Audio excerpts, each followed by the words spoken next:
Okay, today we want to go ahead and continue our discussion of supply and demand. That's the last topic that we'll have on the exam, supply and demand. We've already talked about the production possibilities frontier.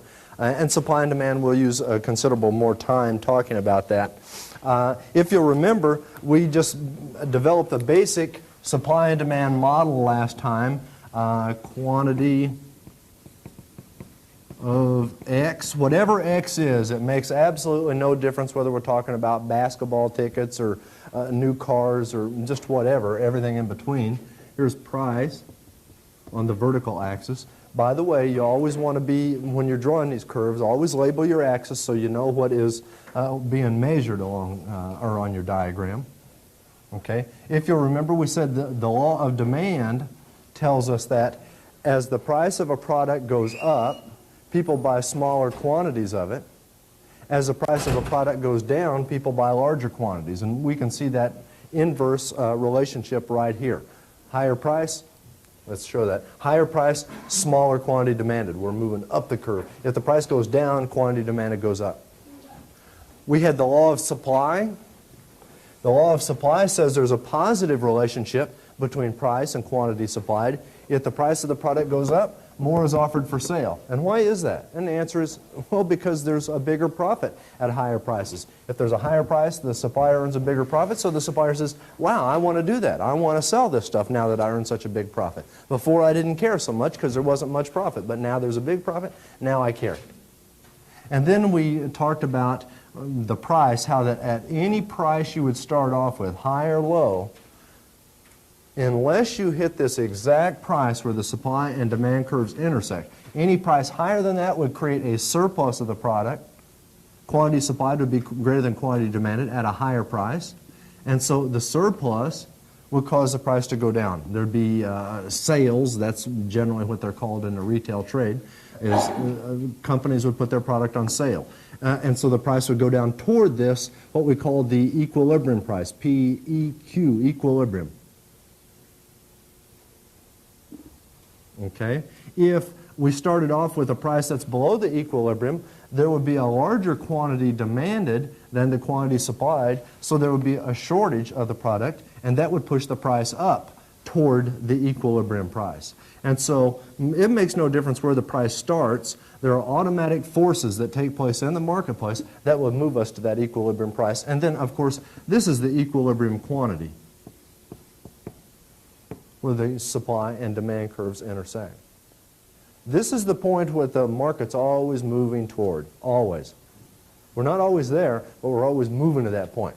Because if we are at some different price or different quantity, there's something like a sale or whatever that retailers are going to run, and that will bring the price toward the equilibrium.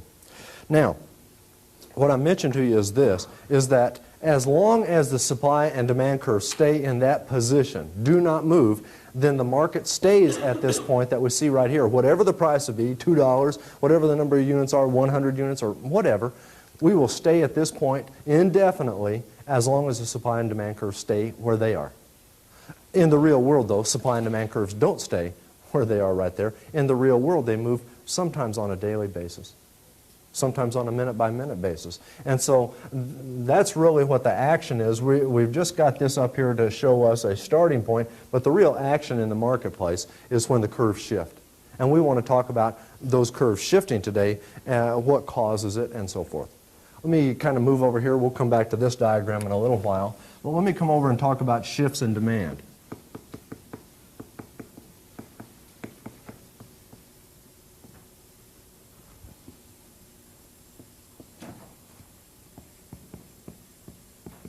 So we've got a price of $1, 100 units is how many units people want to buy. If the demand curve shifted, here's what we would see. We would see the curve, for example, to the right at D2. And now, at the same price as before, if the price stayed at $1, people no longer want 100 units, now they want 150 units.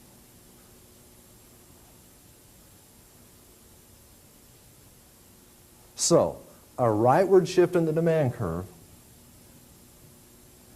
corresponds to a greater quantity people want to purchase at any given price, right? At the price of $1, they want 50 units more. At a price of $2, they would want more. At a price of 50 cents, people would want more than before. That's a rightward shift in the curve. And by the way, we could also say the curve is shifted upward, but I'm not using that terminology, and I think it's best if you don't use that terminology, and I'll tell you why in a few minutes. But it's best to see an increase in demand as not a demand curve that shifts up, but a demand curve that shifts to the right.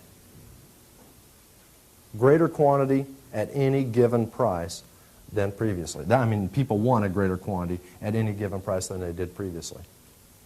Okay, so there's a shift in demand.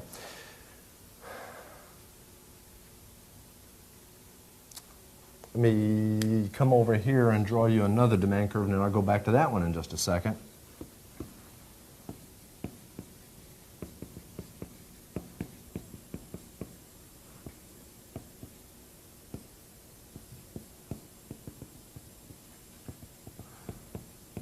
Let's suppose again that the price of the product's $1. People want to buy 100 units. Let's suppose the price of the product goes up to $2, and now people want to buy, I don't know, 75 units.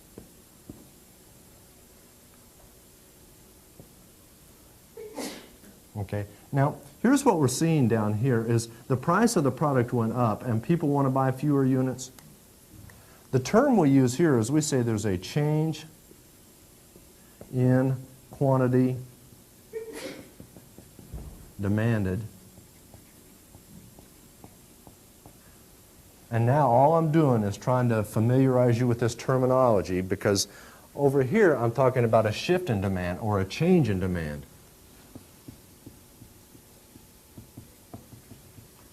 And in this other case, the change in demand or the shift in demand, the whole curve moves. The curve shifts over. It moves. The curve does. But in this case that we talked about here last, we have a price change in price. And that change in price is what caused the consumer to buy fewer units of the product. Price went up, quantity demanded went down. And so here, we do not use the term there's been a change in demand.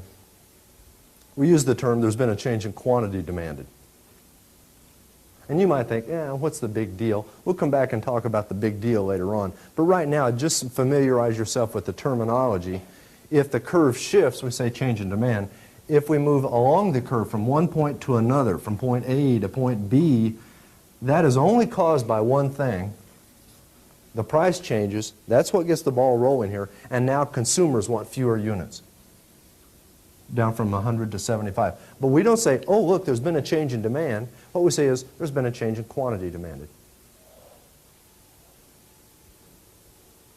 Okay, so if you go back and look, when we talked about law of demand, I wrote a definition up on the board, law of demand. You have this in your notes. And what it says is something like this. If the price of a product goes up or rises, quantity demanded goes down. And I was using that terminology before about quantity demanded. You should familiarize yourself with this, partly because that's a good thing to put on a test, is do you know the difference between change in demand and change in quantity demanded? There's only one thing that causes a change in quantity demanded, and that only one thing is if the price would change. Everything else that affects people's consumption level, everything else besides price, will cause this curve to shift. And then everything else that would affect consumption other than a price change, everything else, we would call that, oh, there's been a change in demand.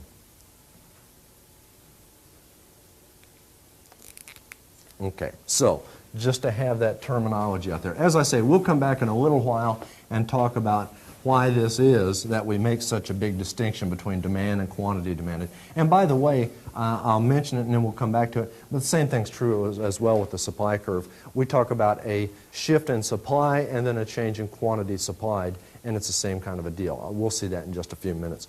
What causes a change in demand? I'll put a delta sign up here. We'll use those several times. This just means the change in. The delta sign does. Probably a lot of you have used that terminology before. It's common in mathematics and engineering and physics and different things like that. Change in demand. What can cause the demand curve to change? That is, what can cause the demand curve to shift Okay, just go through here. How about number one, changes in consumer income?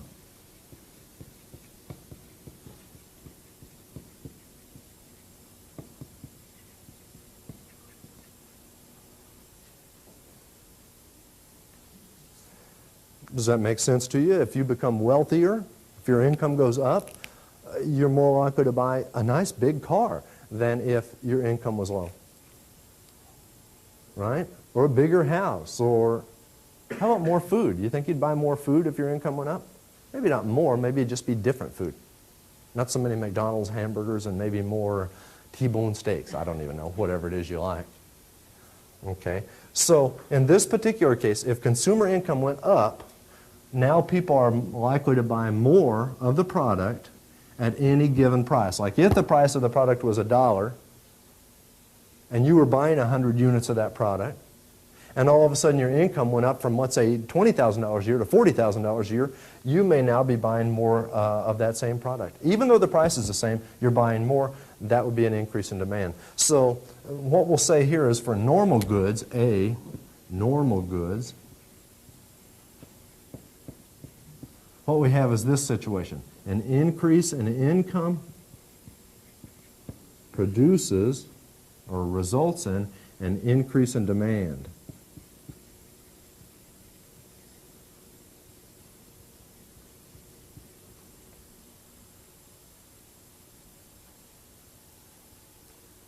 And that increase in demand, I mean a rightward shift in the demand curve.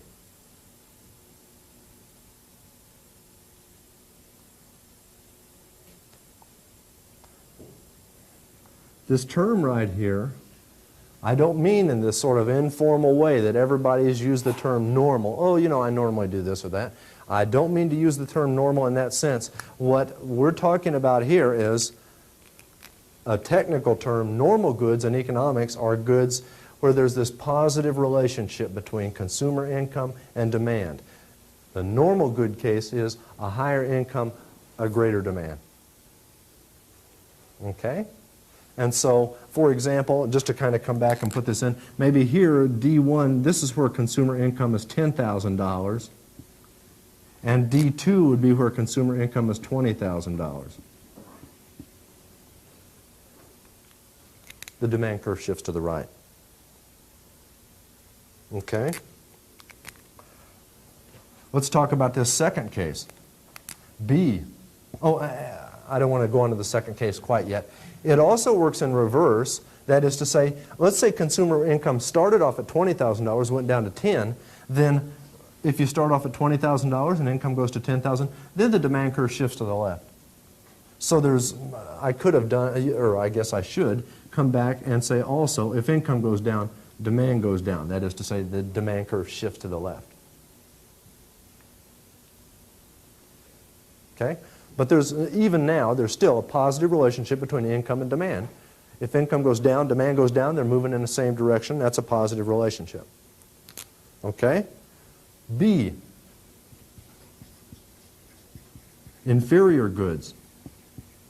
Again, I do not mean this term inferior goods to be in the sort of everyday language that people normally will use this term. I don't mean by an inferior good one that is, shoddy construction or falls apart quickly or has no warranty.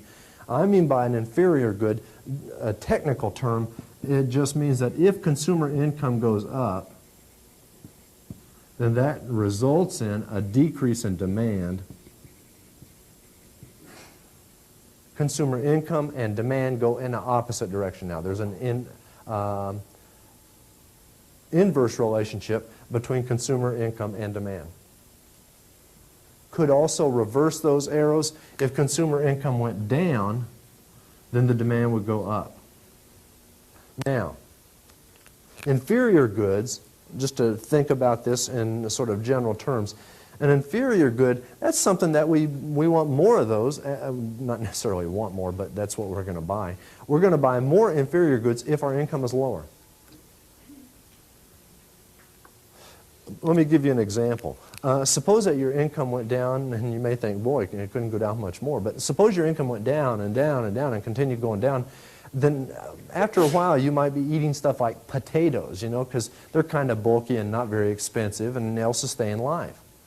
And so income goes down, down, down. Maybe your consumption of potatoes goes up, up, up. Now, T-bone steaks, that's a thing of the past. Shrimp, no longer. Cashew chicken, can't afford it if your income keeps going down and down. But potatoes, more of them. Potatoes. You wouldn't say you'd just say potatoes. But you'd eat the potatoes. Right? So, in this particular case, a lower income, now I'm using this, these arrows that are pointing out, a lower income would result in a greater demand for potatoes. Let me draw this again, and I don't have to change things very much. Let's say your income started off at $20,000, and when the price of X is $1, you're buying 100 units. And then if your income went down to $10,000, now you want to buy more units. And this would be the inferior good case, what we're showing here. And potatoes, maybe X would be potatoes. That would be an example, perhaps. Each person's different. Maybe for you, as your income goes up, you say, "Oh, I like them potatoes. I couldn't get enough of them before, but now that my income's higher, more potatoes. Potatoes." Maybe that's the way you are. And there's absolutely nothing wrong with that. What is an inferior good for one person is not an inferior good for another. This has got absolutely nothing to do with the quality of the product. It's just the relationship between consumer income and consumption level. Some things, how about beer? I've heard it said, don't know if it's true, but I've heard it said that when the economy is not doing very well, people's incomes are down, there's a lot of layoffs, people kind of staying home a lot since they're laid off, drinking beer. That wouldn't be a bad idea on any day, right? Anyway, I was just kidding. If that were true, if the economy is doing bad and incomes are going down and people are out of work and they're drinking more beer, then beer would be an inferior good in that particular case. And again, I don't mean that the beer doesn't taste good. I just mean that would be something that we would consume more of at lower incomes. And vice versa. If your income goes up, then you start saying, "Oh, I'm not going to eat so many potatoes as before. I'm tired of those." Okay. So anyway, normal goods, inferior goods, that's one of the things that shifts the demand curve for a product. Someday you may be managing a company or making decisions for a company about pricing your product or whatever, and then it makes a difference in what kind of product you're selling. Are you selling a normal good or are you selling an inferior good? If you're selling an inferior good and there's a recession, you might say, "Hey, there's a recession, people are out of work, their incomes are down, they're going to buy more of our product now, let's raise the price a little bit." And then you would do something that people say, "Oh man, I don't know about that." And you're saying, "I know what I'm doing. There's a greater demand for our product, so let's raise the price a little bit." Or at least not cut the price that way that maybe some other prices are being cut. Okay, so anyway, these are things that are taking place all the time. I'm telling you, or I told you a while ago, that the demand and supply curves are constantly shifting. One of the reasons they're constantly shifting is consumer incomes are changing. And by the way, it's not just consumer incomes. The average consumer income could be constant. I could draw a line right down the center of the class, and let's say everybody on this side of the class, on the left-hand side of the class, your income goes down by $10 per person, and everybody on the right-hand side of the class, your income goes up by $10 a person. Now, the average income wouldn't change, assuming that there's the same number of people on each side of the class. The average income would not change, but the income of some people would go down and the income of other people would go up. And so the things that people over on this side of the class, the things they normally buy, there will be less demand for their normal goods. There will be a greater demand for their inferior goods, which could be totally different goods than our normal and inferior goods for the other side of the class. Everybody's not the same. Everybody doesn't consume the same thing. So the point is that sometimes we see shifts in demand that are taking place not because the average income of all Americans is changing, but the income of certain groups are changing. And those groups are the ones whose demands are shifting.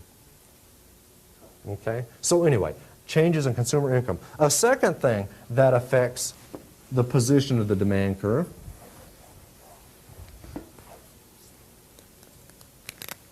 is the total number of consumers.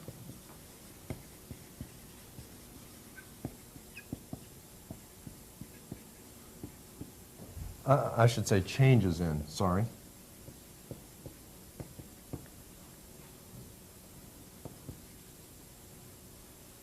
It's not the number of consumers that shifts the demand curve. It's changes in the total number of consumers. More consumers or fewer.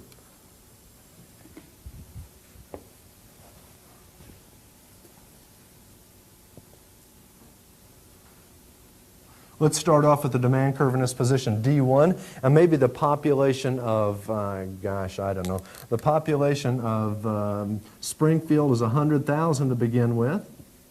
There's a total demand for car washes, $1 car washes. Maybe 100 car washes a day are demanded at $1. And then when the population grows to, I don't know, 140,000, I put a dollar sign there, didn't I?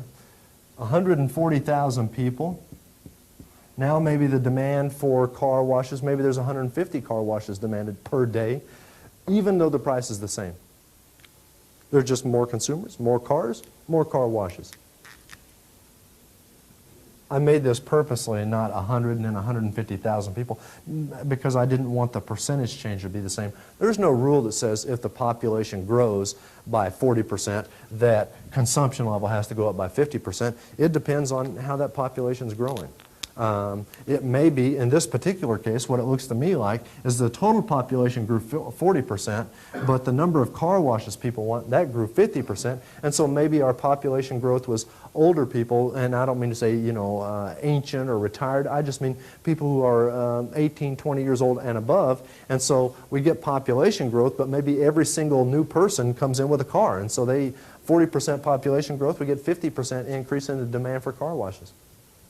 On the other hand, if we had 40% population growth and all of those extra 40% are babies, maybe there'd be no more cars. So what we're really talking is not the total population here that we're interested in, but the change in the number of consumers that are interested in this product X. It would work in reverse. Usually, for sure, the population of the United States has not gone down over the years, but in certain cities or communities or counties, whatever, the population could go down.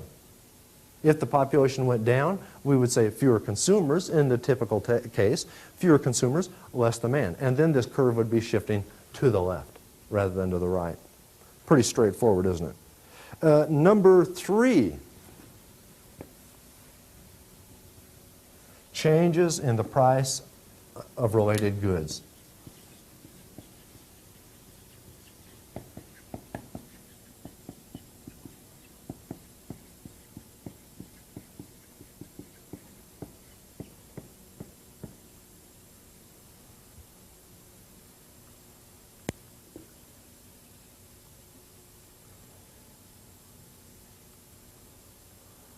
There's two kinds of goods that are related goods: complements and substitutes.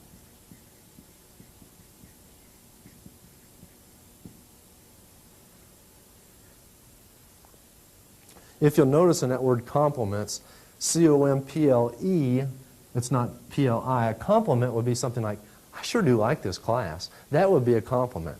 It wouldn't be truthful, I know, but it would be a compliment. C-O-M-P-L-E, complements, that is a slightly different spelling. It means something slightly different. It's not like, oh, I sure do like this class. But complements are goods that are consumed together.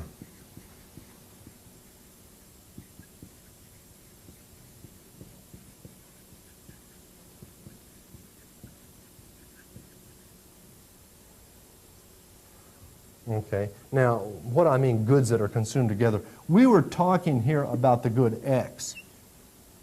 And we're interested in the demand for good X. But what I'm saying is there's a price of a related good. Maybe a related good would be good Y or good Z.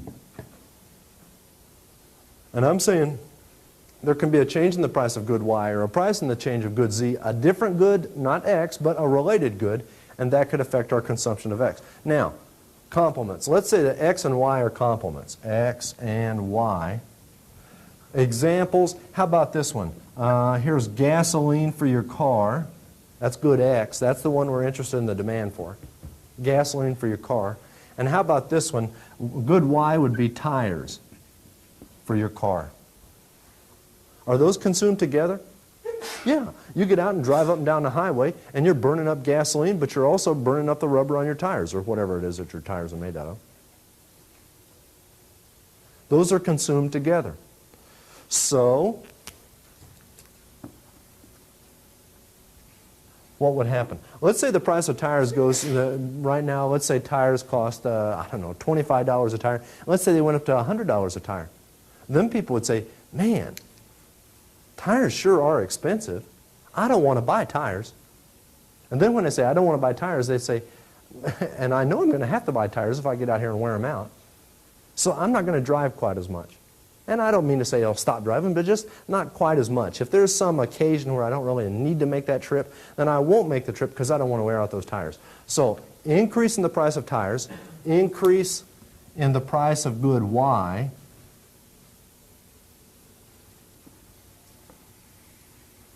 let me get my demand curve ready for this picture here.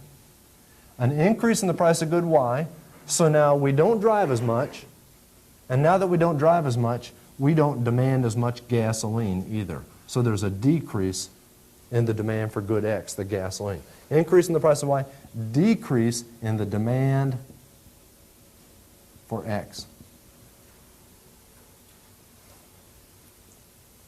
That's when they're complementary goods. Let me give you another example. Suppose that we raise tuition at SMS. And that wouldn't be like a fairy tale kind of a deal. That's happened before. Okay. Suppose that we raise the tuition at SMS. A complementary good to taking a class is books. If the tuition at SMS goes up, fewer people go, and the demand for books goes down. Same kind of a deal. Tuition at SMS goes up, the demand for the complementary good, the books, that would decrease. How about ham and eggs? Maybe you like to eat ham and eggs for breakfast. If you eat ham and eggs for breakfast, if the price of ham goes up, then you say, I'm not going to buy quite as much ham as before. And now that you're not buying as much ham as before, higher price for ham, then you say, I'm not going to buy as many eggs as before either because I eat ham and eggs together. And I also stop eating them together. Goods that are consumed together. And so the important thing here is maybe you're selling something like gasoline. And I'm not saying today, but in the future, maybe you're selling something like gasoline or tires, either way. You need to know what the complements are for your product because if there's a change in the price of those complements, that will affect the demand for your product. Now the other way around, I had my X as gasoline before, but back in the 1970s, the price of oil went way up, oil and gasoline went way up, and what happened is the demand for tires went down, and the demand for cars went down. As people say, oh man, gasoline's expensive, I won't drive as much. This is back in the 70s. Then they also said, and now that I'm not driving as much, I don't wear out my car, I don't need to buy a new car as frequently. Now that I don't drive as much, I don't wear out the tires. I don't need to buy tires as frequently. So what we had there was an increase in the price of gasoline affecting the demand for complementary goods, causing that demand to go down. This is all around us, and like I say, some of you will undoubtedly either own your own business or be managers for other businesses someday, and you'll need to take into account these related goods. It may not be a good that you're selling. You know, if you're selling tires, you're thinking, hey, tires, that's what I'm in. I'm not in gas. But still, what happens to the price of gasoline will affect you. Okay? It works in the opposite direction also. Since the 1970s, what's happened basically is the price of oil and gasoline has come down. So if there's a decrease in the price of oil and gasoline, there will be an increase in the demand for the complementary goods. So there's a greater demand for cars right now than there would have been had gasoline prices been higher. There's a greater demand for tires right now than there would have been if gasoline prices had been higher, and so forth. Questions about this? Think about this in terms of not so much just how can I use this on the test day, but how can I use this in the future for something that I'm selling. Okay. Substitutes. These are goods that replace each other. Let's say X and Z. Those would be substitute goods, X and Z would, if good X and good Z are replacements for each other. And let's also say it this way, they provide the same services and they satisfy the same wants.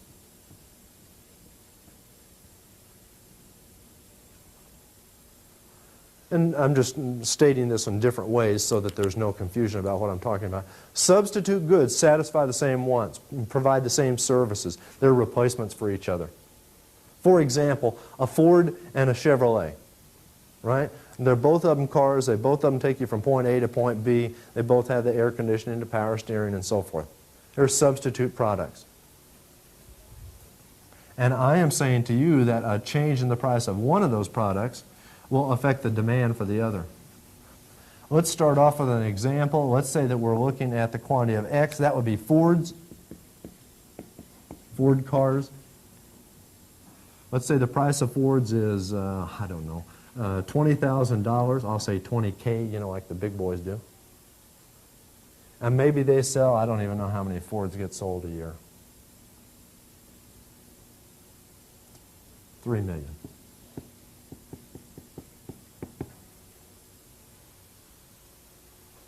Did you say 5 million? Oh, I thought you gave me 5 fingers there. Could be 5. I don't know. Anyway, let's say something happens now. There's a, let's say General Motors lowers the price of its cars. Maybe General Motors has been charging, I don't even care, but $18,000 for a car, and then they go down to $15,000. So there's a decrease in the price of Z. Z is the substitute good. That's the General Motors car, GM. The price goes down. What do people say now? The price of General Motors cars goes down. People say, oh man, quantity demanded goes up. We're not showing the demand. I'll move over here and show it in a small spot. Here's the quantity of GM cars. Here's dollars, the demand curve. Maybe General Motors was selling 5 million cars at 18,000, 18K. And if the price goes down to 15,000, maybe General Motors now sells, I don't know, 6 million cars. Lower price, greater quantity demanded. That's a movement along from one point to another on the demand curve for General Motors cars. Change in quantity demanded. But the point is that when the price of General Motors cars goes down, people buy more of those GM cars, and then they say, hey, now that I got a new General Motors car, I don't need a new Ford or Chrysler or whatever. Don't need those other cars. Bought the GM car. So there's a decrease in the demand for the substitute good, which we're interested in here. This is the Fords. And let's draw that new demand curve, and it will lie to the left, D2. So if Ford keeps its price at the same old $20,000, now it's down to selling maybe 2.4 million cars. I just made up that quantity. It makes absolutely no difference how many fewer. I didn't want to have it where it was, well, General Motors gained 1 million in sales, so Ford lost 1 million. That's not necessarily true. General Motors lowered its price. It gained 1 million in sales, but it didn't take them all away from Fords. Some of the people that are buying these General Motor cars are just people who are not going to buy cars at all before, but now they say, wow, $3,000 cheaper, so they do buy, and so the market's grown. Anyway, that's not really the point that we're trying to make here. The point is that a change in the price of goods Z, whatever that would be, that would, a decrease in the price of goods Z, it would increase the demand for the substitute good. So, do you think that they like it over at Ford if General Motors cuts their price? If General Motors cuts their price, it hurts Ford. Smaller demand. The demand curve shifts to the left. This is bad for Ford's profits. It works in the opposite direction. If General Motors would raise its price, the demand for Ford cars would go up. So, again, and by the way, these substitutes, another term sometimes would say competitors.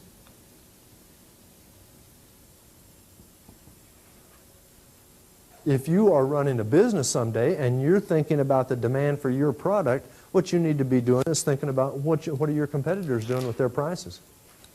If the competitors who sell substitutes for your product, if they're raising their prices, then you're thinking, oh, that is so good. They're raising their prices. I have more customers now. If they're lowering their prices, you start thinking, well, they're lowering their prices. They'll have more customers. Some of those customers they get will be from me. That hurts me. And what will you do? Well, here's what you would do, and we'll come back to it later, but if the demand for your product goes down because your competitor cut price, then there's a good chance you're going to lower your price as well. Think about these kinds of things in terms of how would you apply them in a real-world situation. How about the university? Changing the price of related goods. We sell a product here, education, but there are related goods out there. For example, other colleges and universities. Suppose that we keep our price the same, but other colleges and universities raise their price. Students at other colleges and universities would say, boy, it got a little more expensive here. I noticed that SMS didn't raise their tuition. And so then there would be some people migrate from those other colleges and universities to here. So this is all around us. You don't have to go very far in order to see this. You might see one gas station lower its price, and then you see the gas station across the street lower its price the same day. Was that just some accident? No, it wasn't an accident. The first gas station lowered price, started taking customers away from the gas station across the street. So the gas station across the street said, hey, demand is down for our product. And in the face of lower demand, we ought to lower our price, reduce our price. So the prices of goods are related to each other. It's not just that you set your price and that's the end of it. You have to pay attention to what other prices are in your market. And your market being either your competitors or your market also includes, or your market is influenced by the prices of complementary products. And by the way, there's another category of goods. I talked about complementary goods that are consumed together, substitute goods that take each other's place or perform the same function. Other goods that are neither complements nor substitutes, those are just independent goods. They just have nothing to do with it. For example, the price of going to SMS to college and the price of potatoes, those are just two different products. They're not complements, they're not substitutes, and so if the price of potatoes changes, that doesn't affect the demand for going to SMS. Just independent goods. And I didn't talk about those there, and that's because the demand curve does not shift. Okay? Questions about this? Let's talk about number 4, changes in expected future prices.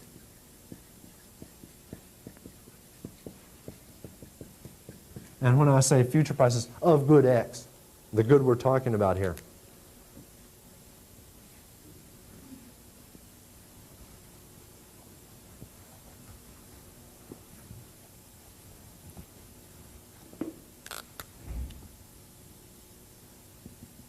We'll start off with a price of $1, and let's say consumers are buying 100 units. And then suppose there's some kind of an announcement that comes along, something like this. Hey, you know, next week, the price of good X is going to go up. It's not going to continue to be $1. It'll be $2 next week.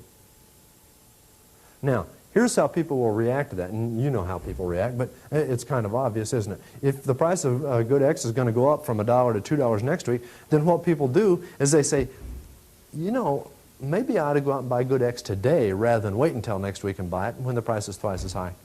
And so what will happen is this demand curve will shift to the right to D2, where people are going to buy more units right now, let's say 180 units. They're going to buy more units right now than they were before, and the reason is because they think next week's price will be higher.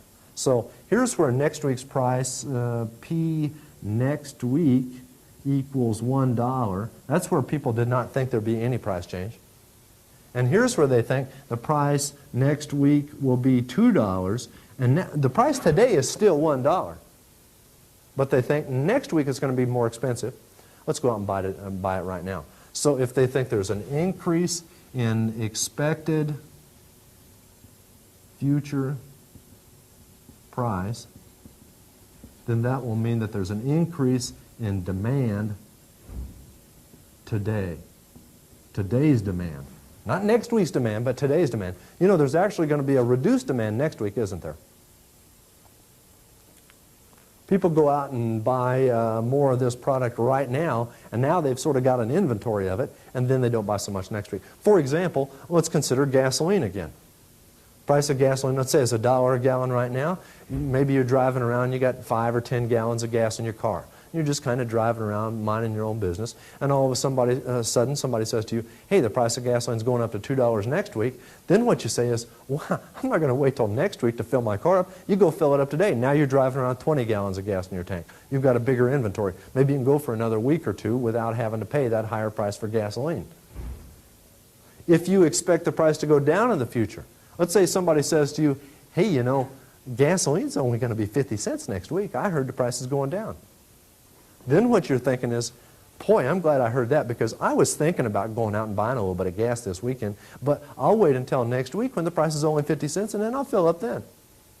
And so if we expect the price to go down in the future, then today's demand goes down and that demand curve shifts to the left rather than to the right.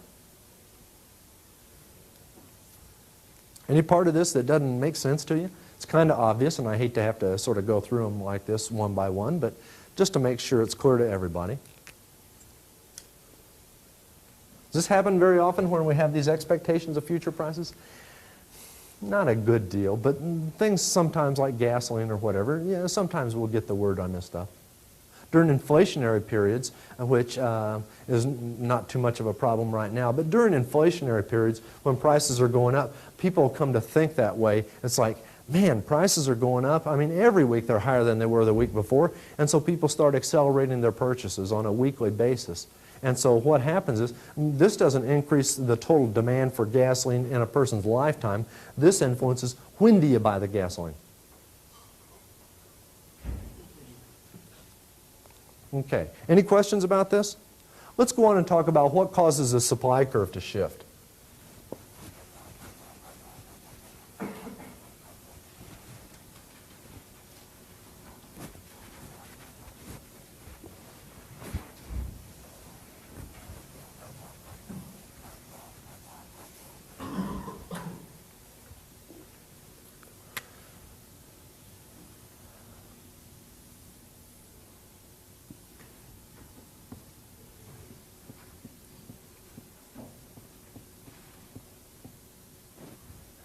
As before, let's be real clear what we mean by a change in supply or a shift in supply. Start off with the price of a good at a certain level, $2, and suppliers are selling or offering for sale maybe 200 units.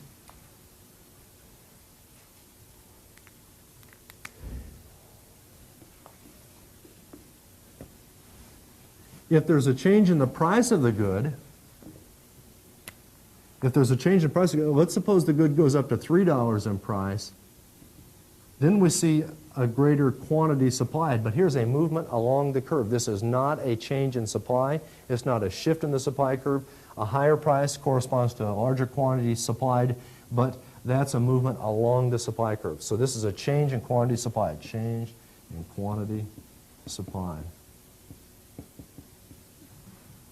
What we want to talk about is something that affects the supply decisions of companies that are selling things, but not a change in price. Something else, not a change in price. So what we'll do in our discussion here is we'll keep that price constant at $2. It does not change. And what we want to talk about now is things that affect the supply of the product other than the price. Here's an easy one, change in supply, or a shift in the supply curve. An easy one is, how about this, a change in the number of suppliers. That's about the easiest one, isn't it?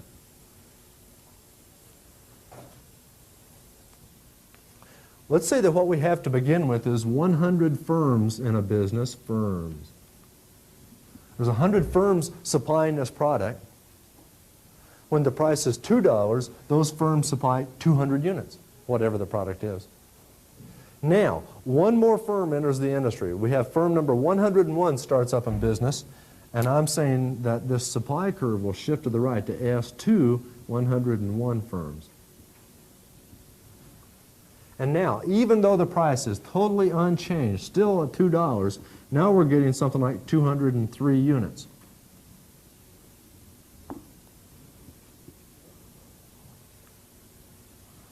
The curve shifted to the right. Now, this is a good time for me to explain to you why I wanted you to talk about shifting to the right versus up and down. A while ago, when we talked about the demand curve increasing, I said, talk about an increase in demand as a rightward shift in demand, not an upward shift in demand. Here's why. Now we've increased the supply, we've shifted the curve to the right, but you notice this curve did not shift up, it shifted down. I mean, if you want to talk about the direction of the shift, the supply curve shifted down when it's shifting to the right. So if you get into the habit of saying the demand curve shifts up when there's an increase in demand, then you have to say the supply curve shifted down when there's an increase in demand. That's confusing. The thing that's not confusing is an increase in demand is a rightward shift in demand. An increase in supply is a rightward shift in supply. Okay, so get into that habit of looking what's happening on the quantity axis. Anyway, if there's a larger number of suppliers, the supply curve shifts to the right. Let's say there's a smaller number of suppliers. Then the supply curve would shift to the left. Here's a supply curve with 99 firms. And that is where we're going to end the day. We'll go ahead and talk about more of these things that can change or shift the supply curve next time. So long.